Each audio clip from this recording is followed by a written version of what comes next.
latest video. I was going to say this weekly video, but now we're on kind of a bi-monthly schedule over here.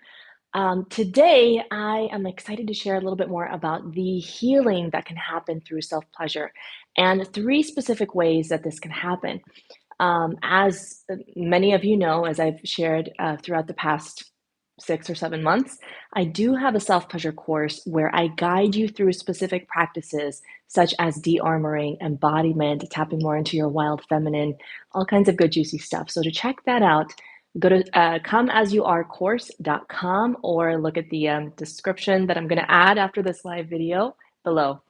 Now, I've taken some notes to help make sure that I stick to the points as much as possible. You all know that I love to go on rabbit trails and explore different conversations with you, especially on lives if you're here commenting. Okay, so the biggest thing that personally in my experience, in my opinion, is so deeply healing about having a self-pleasure practice. And again, this is not about setting the goal as the orgasm. Okay, I'll get more into that in a little bit. But it's really this practice of deep presence and acceptance. So when a woman tells me, well, I already masturbate, or I have this weird resistance to masturbation. So these different ends of the spectrum. For these two, groups of women, which was the resistant to masturbating was me for a very long time. Felt so much shame, so much weirdness, awkwardness about it. The biggest gift, again, is having this, developing this presence, practicing this presence, complete acceptance of not only your body and your pussy, your yoni, your womb, all these different parts of your body that you may not particularly be familiar with or even like. It's beyond that. It's this acceptance of who you are at your core, and this willingness, this discipline, this commitment to create this container where you can feel what you haven't had the space to feel in your life because we're busy, because work, kids, family, you name it. So when you have this sacred container where you can practice, where you can be present with the stories that come up about yourself, the self-limitations that you've been walking around with, the beliefs that this is what your body should be, that this is what pleasure should be, this is what you're worthy of, this is what you need to work a little harder for. And you just give yourself permission to be in that space without having this fixation or attachment to, let's just have an orgasm as quickly as possible. And in that space, kind of similarly to meditating, right? When you meditate, it's not that nobody can be bad at meditation. Our almost 15-year-old daughter, yesterday, she was like, yeah, I want to meditate more, but I'm just so bad at it. Like, that's why it's a practice. It's not that you get good at it. You become more accepting of what comes up. And it's a practice of letting go, noticing, becoming aware, and being willing to let it go. And very similarly to that, self-pleasure, it can be so meditative. It is usually very meditative for me, maybe not the entire time, but there is a portion of my self-pleasure practice that becomes deeply meditative because I'm just being present and feeling and noticing and then letting go of the resistance that I notice coming up in my body, envisioning that energy moving through my body and releasing, being reabsorbed into the ground, for example, alchemizing that energy into something that feels good. Especially alchemizing that energy into love and peace. So that's the first thing, is practicing presence and acceptance. Oh, and along with that, being present and accepting of whatever sensations you feel in your yoni, in and around your body. A lot of times women will ask, well, what do I do if I just don't feel a lot? I don't feel anything. I feel like my vagina is numb. I'm not feeling the pleasure that I'm supposed to be feeling down there. So, in this space, such a sacred part of this practice is being present with the lack of sensation, just as much as you can be present with what's present, what's there, to be present with what you feel is absent, what you feel like is missing, what you feel like is broken, and to practice a deeper acceptance of that, to let it be what it is, literally to accept what is. And that helps to dissolve the resistance that you have to what is. And ultimately, that's what opens up the possibilities of something different. So, along with that, the tension too, being present with the tension that you feel in your body, letting go, envisioning that energy. This is again more I share in the course, um, and present with the pleasure. Now, that may be maybe an obvious one, but the more that you're present with the pleasure that you do have in your body and you focus on expanding that energy just a little bit at a time, see how far you can expand that pleasure, where you can feel that throughout your body, not just in the yoni space, but sending that energy up into your heart, all the way up, enveloping your whole body. And I have guided practices, meditations for this too. Um, the second way that self pleasure can be deeply, deeply healing is through creating new embodied experiences. So, just like our bodies, our nervous system learn to respond to different things that happen in our environment, different events and circumstances, and we learn, our bodies learn to expect to feel a certain way around certain people and in certain environments. Kind of like my husband's aunt visited from the Midwest over the weekend, and we hadn't seen her in about 6 years. And the first day he noticed, he was like, "I feel like nephew again. I feel like a little boy." And the body just takes you back to that place when you're around a person, even in your context, in your environment. And so, similar to that, our bodies are so wise. What you can do is begin to create these new experiences with your body that promote and encourage and help your body to memorize what it feels like to be more at ease, to be more in flow, to feel more pleasure.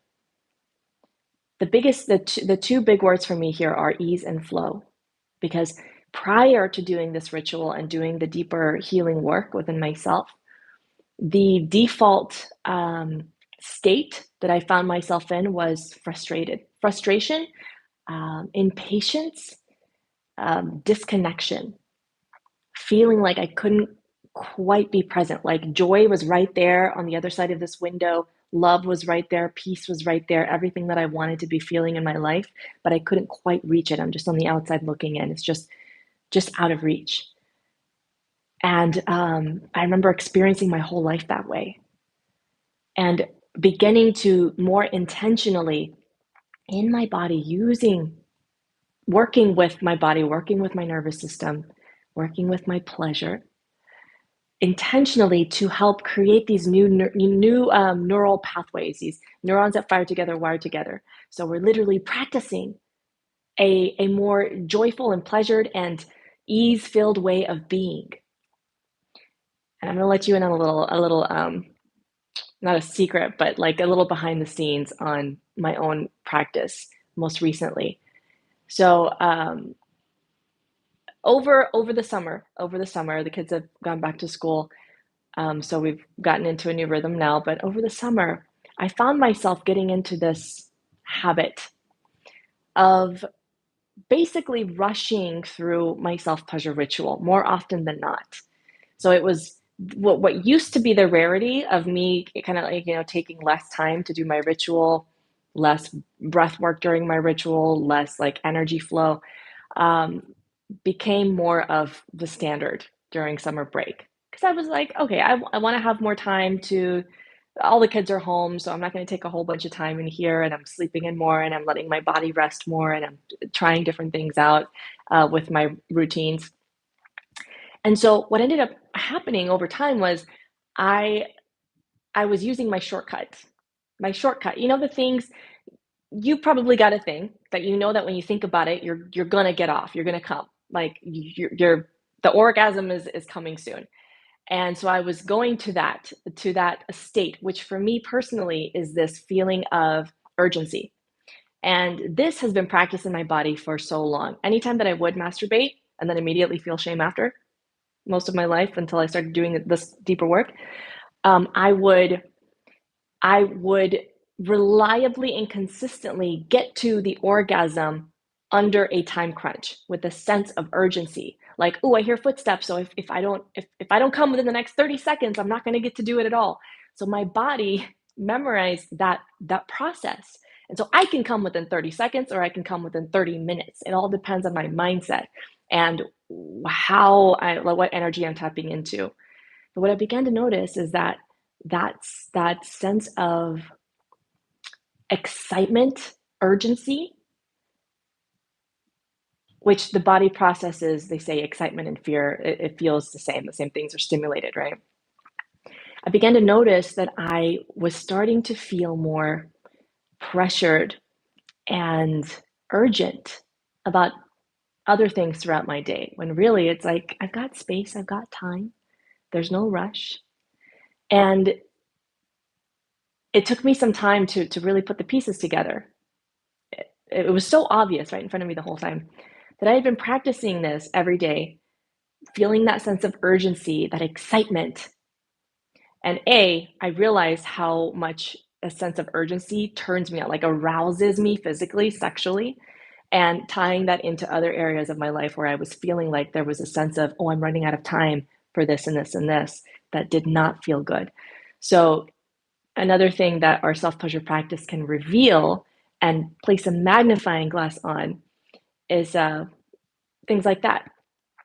Side note, there is a book called Existential Kink that I highly recommend that helped me to tie in some of these pieces together too when I read it again. So if you have read it before, go ahead and read it again.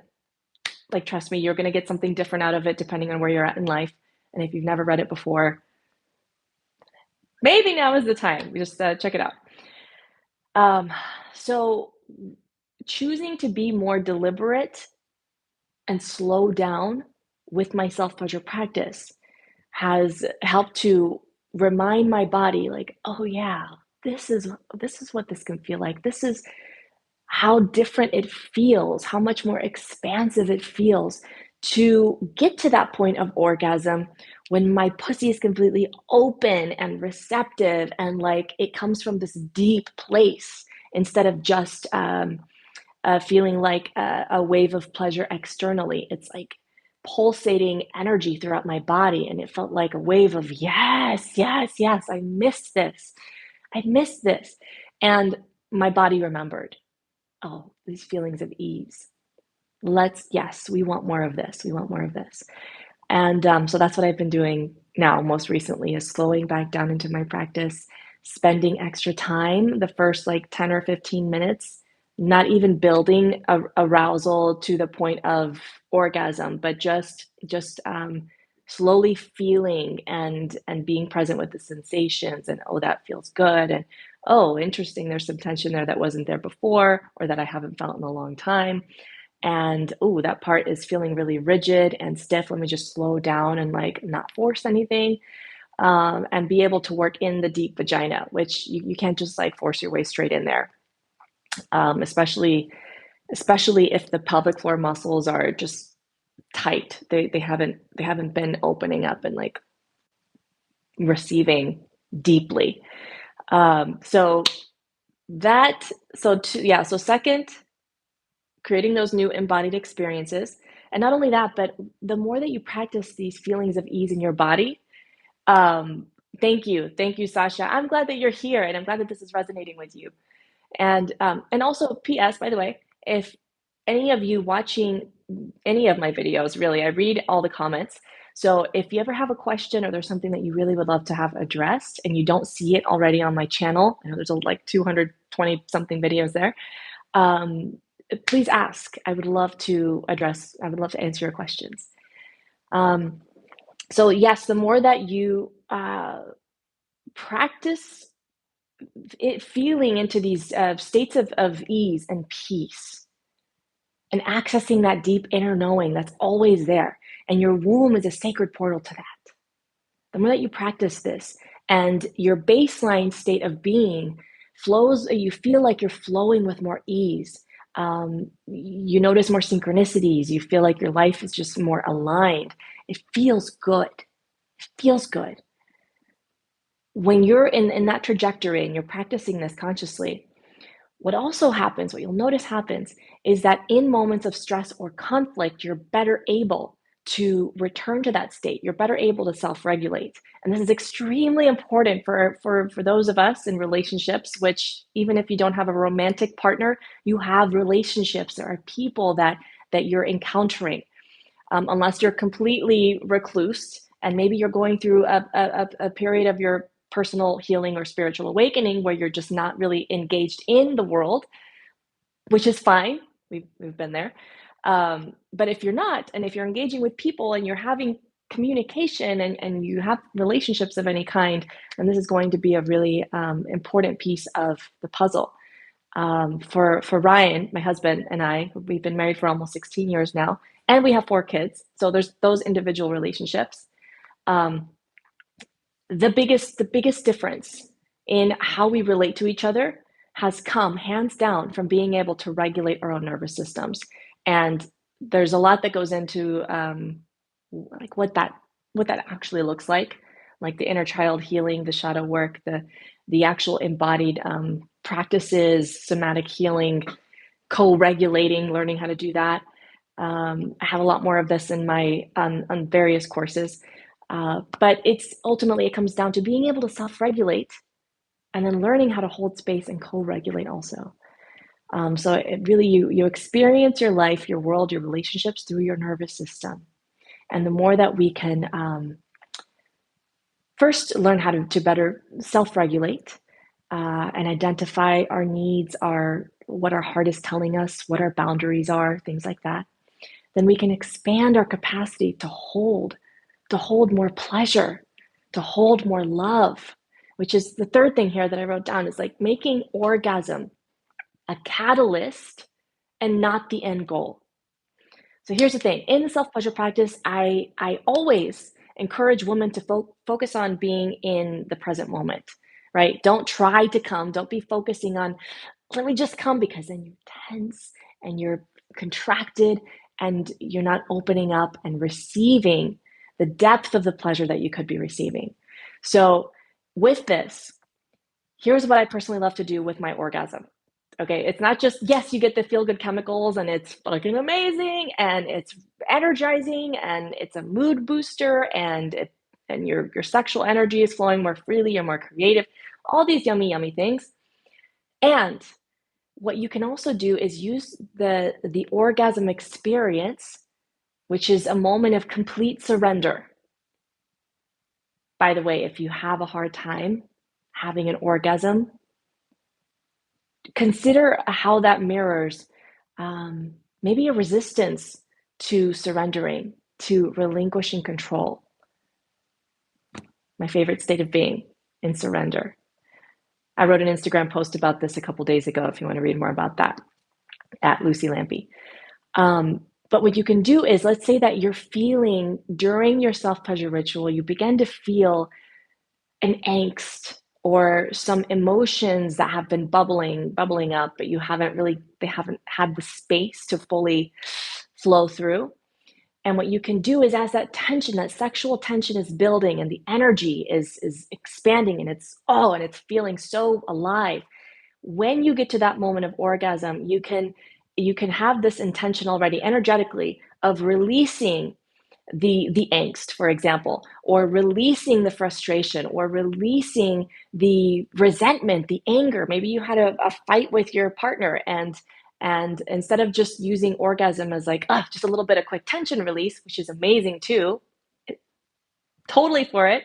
What you can do is, if you want to be even more intentional with this, is going into your practice with the intention of feeling the fullness of that feeling and then letting it go.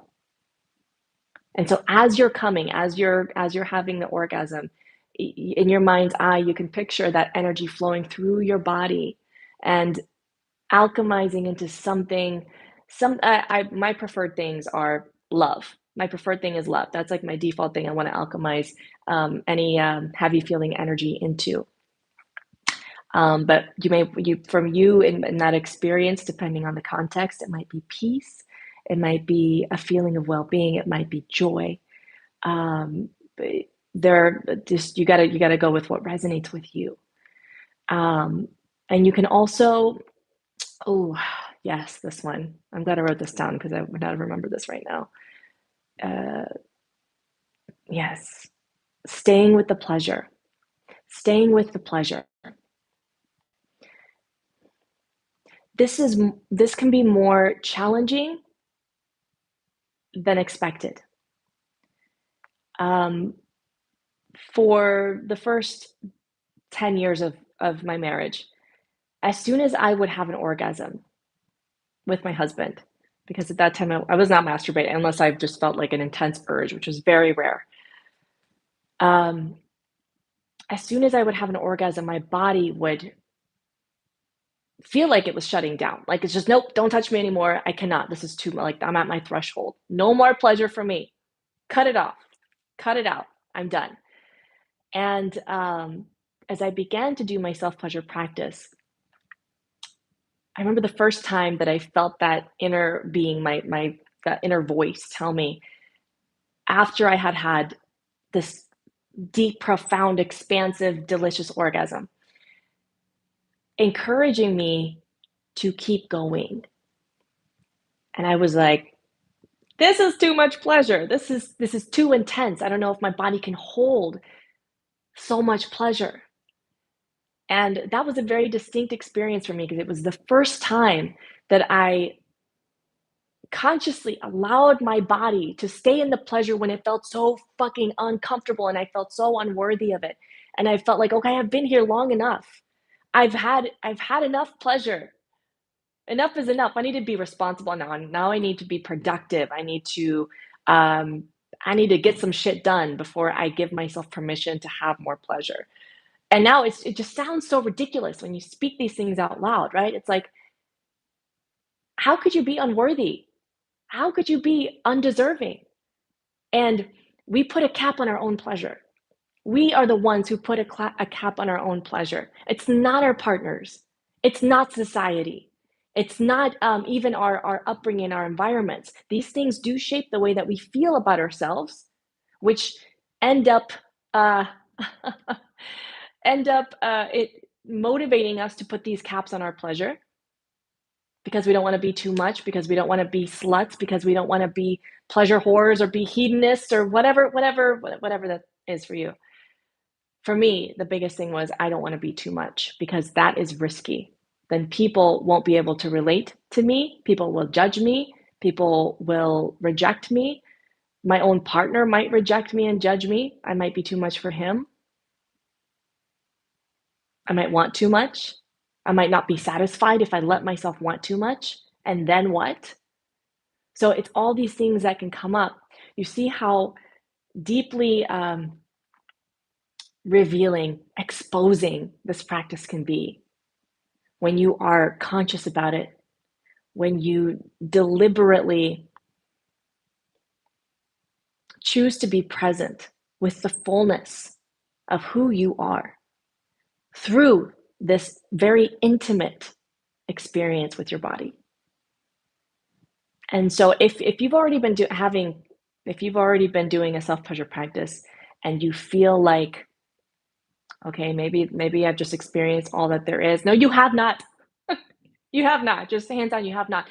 Let yourself get more curious about what more is there in this practice for me. What's next in this practice for me? And you don't need to logically identify it.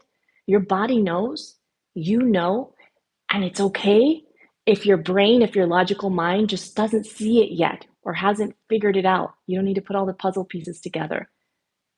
Keep returning to this space of being present with your body and whatever is trying to emerge. And I speak for myself because after you've been doing this practice for some years, It can become mundane if you let it, just like a relationship, just like any practice. It can become just another thing you check off your list. It can become a chore. Oh, who wants to feel like pleasure is a chore? Then if it's like it's not even fun anymore. I digress. Um, Expand your capacity to feel more pleasure within that as well. That's what I really challenge you in next. All right. Oh my gosh. I don't know if you have, I think I've missed a few comments here, which I can't always see live. Yes, stressful time. Yes, Callie, thank you. I thank you for sharing that, and I'm grateful that you're here and that this message is resonating with you. So, for more, if you want to explore more guidance practices, support, maybe even coaching, we have an upcoming retreat for couples next month, and we still have some space. So, if you and your partner are looking for an immersive experience, it's going to be in mid October. So, all of these details are at lucylampy.com or at pussypower.me. I'm going to add this to the notes and description as soon as this video is reposted. So in the meantime, go to lucylampy.com. That's LuciLampe. And again, please share any questions that you have in the comments or via the contact form on my site. All right, wild ones, here's to a juicy, yummy, pleasure-filled rest of the day.